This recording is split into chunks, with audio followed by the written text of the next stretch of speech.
How's it hanging, guys? Aaron from PhoneDog.com here, and you have to admit, T-Mobile's lineup of Android devices, well, sometimes they're predictable. You had the myTouch 3G, the myTouch 3G Slide, the myTouch 4G. What do you think's going to come next? The myTouch 4G Slide. It's here. It's available as a special web pre-order on July 19th, coming on July 27th for $199, I believe, with a 2-year agreement. Now, this is a dual-core Wonder Phone. I made up Wonder Phone. Let's just call it a super phone, whatever. 1.2 gigahertz dual-core Snapdragon processor, 3.7-inch display, but it has an awesome camera, or so they say, and a physical QWERTY keyboard. Is this a device to get? If you want an Android phone on T-Mobile, we'll find out that and more in the unboxing. But first, special thanks to our buddies at Best Buy. They always hook us up with cool phones. I'm sure we're going to get some of these in the near future for use on One Paw Bandit games, so you win those phones.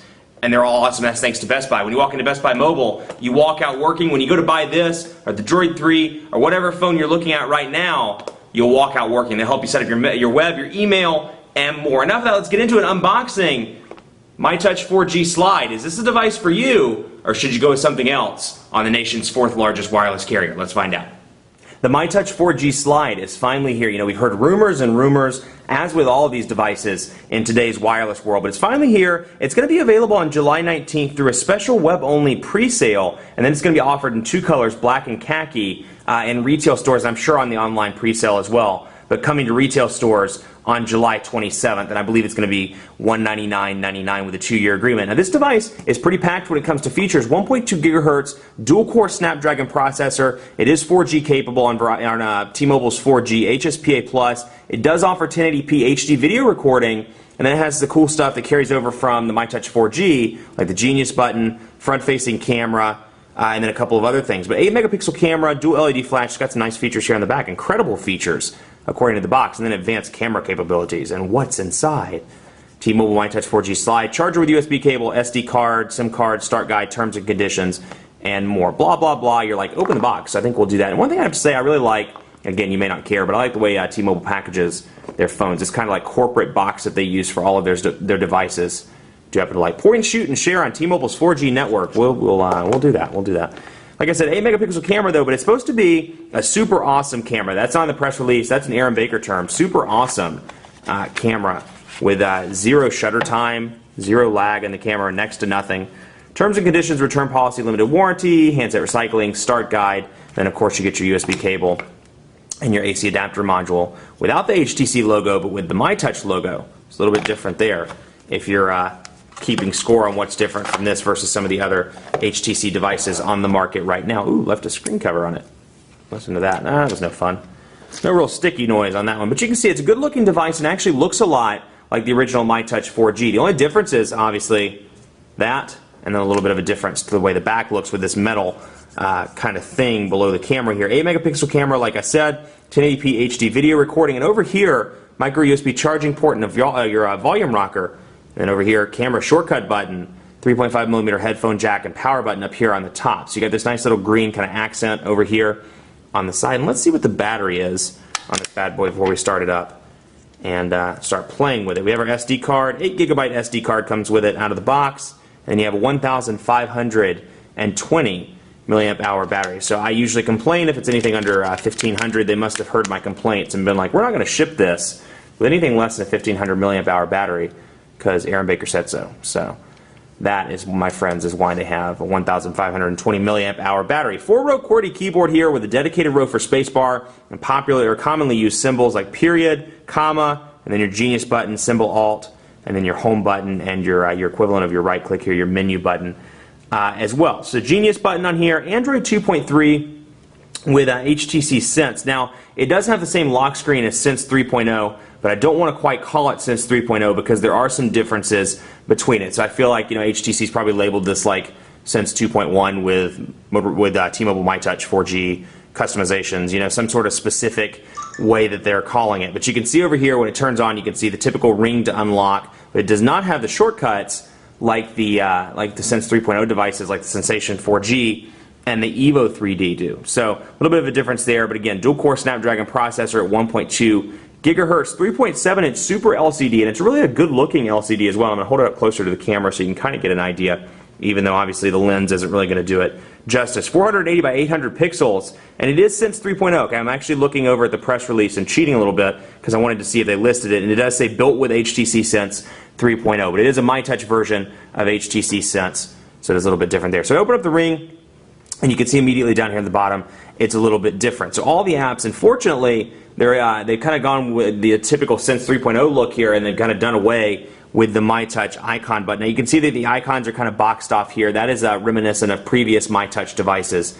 But when you go into the menu, they're not boxed off like they were in previous versions, the myTouch 4G and the myTouch 3G slide and myTouch 3G. So there are some differences there. Now one thing I found is particularly interesting when I've been working with this, the 4G keeps cutting in and out. Watch the video while we shoot it, and you'll see the 4G indicator pop on, pop off. I feel like the data is cutting in and out. I don't know if that's a setting that they've done incorrectly on the demo SIM card, or if it's actual device issue. I'll keep monitoring it, and we'll let you know. But you can see here, typical Sense 3.0 look. We can go down here to Quick Settings, if I can actually press the right button. There we go, and you can see Wi-Fi, mobile network, Bluetooth, GPS, Wi-Fi hotspot, and then it comes with HTC's Task Manager. So no more downloading Advanced Task Killer from the Android market. You have one built in, and that kind of helps solve that problem that's going around in the industry right now as to whether task killers are effective. Now there are 5 home screens, but it's interesting. I want to go into settings and see if I can change that like I could on some of the original myTouch devices. So let's see here. You got your typical personalization menu. It is a little bit different. It's not as colorful. It's black and white, and you have themes and wallpaper, and that's it. So no option to change that unlock, or that lock screen rather, add weather, add friend stream like you can on the Sensation and the Evo 3D. So it is missing out on that. You do get your themes though, so you do have a couple of different options here that you can choose from. Brooklyn, Jazz, Retro, Spring, etc. We'll apply Spring, why not?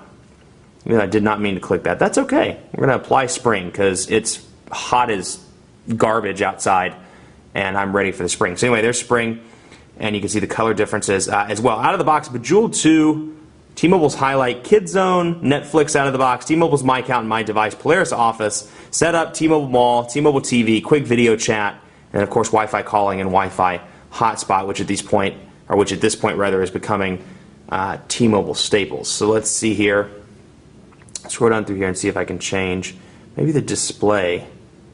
Let's see what we can find there. But I was going to see if I could change that menu around, but I don't see. Let's see personalization again just to see. I don't see an option to change that. Just ringtones and your widgets, apps, shortcuts, and folders. But unfortunately, it looks like 5 is all you get in terms of the home screens, and not 7 like typical Sense 3.0 devices. But anyway, good looking keyboard. The keys are spaced well. They're island keys, so there's space in between them, and they're kind of chiclety in feel. So we'll go into a message here, and we'll go to this T-Mobile message is perfect, and you can see what it looks like on both sides. So we'll go over here, we'll open this up, and we'll say the Quick Brown Fox is ready for a nap.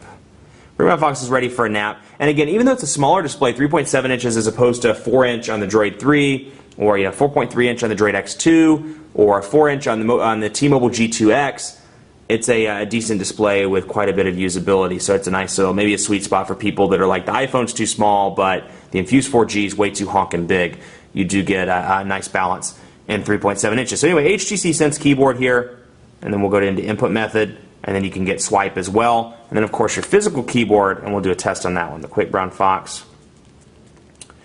Not Quick Brown, Fox is thirsty, which I actually just used in the Droid 3 videos. So I feel like I'm kind of copying myself. So I'm going to say the Quick Brown Fox is happy. How about that? Quick Brown Fox is happy. So you've got that there. And the keyboard, is pretty easy to type on. I feel like there's a little bit of resistance on the keys. Hopefully with a lot of use, that'll go away and the keys will be a little bit easier to type on. But all in all, there's enough space between them. The way they're angled makes it pretty easy to type on. Not the best in the industry by any means, but definitely good if you need that QWERTY keyboard and you want to stay on T-Mobile. And also they've done a good job of preserving the overall size of this device, even though it has a full QWERTY keyboard. Now, is this a device to get on T-Mobile? Should you go with the G2X or the Sensation 4G? Keep it locked on the site, because we're going to find out that and more in the review and future dogfights with the T-Mobile myTouch 4G slide. Keep it locked on the site, and be sure to like us on Facebook. In the meantime, at facebook.com/PhoneDog, we're giving away a bunch of tablets, touchpads, iPad 2s, Transformers, and more. It's part of the greatest tech giveaway ever on facebook.com/PhoneDog. Be sure to follow me on Twitter as well, PhoneDog_Aaron, and on Facebook at facebook.com/PhoneDogAB. Thanks so much for watching. Keep it locked on the site for continuing coverage. We'll see you next time.